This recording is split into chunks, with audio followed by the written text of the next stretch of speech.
So occupational therapy gives you a broad education about the occupations that people do every day. So a lot of people think, occupational therapy, I don't need it. I don't work anymore.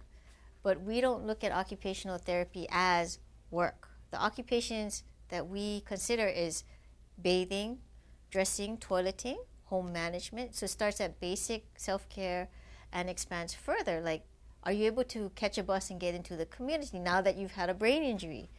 Are you able to walk around the mall now that you have a broken hip? And how can we adapt ways, or how can we teach ways to compensate to get you back to where you were before?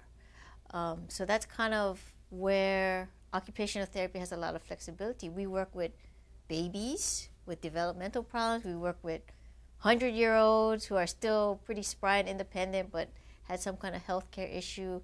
It's so broad, and it gives you a base knowledge of how to work with people, how to engage them, and how to motivate them, which is why OT can work anywhere. You can work in a clinic, outpatient clinic, work on hands. You can work in work hardening for people who's been injured on the job. You can work in pediatrics with kids with disabilities. You can work with school systems, kids with behavioral problems. You can work with the geriatric client. You can work with adult client.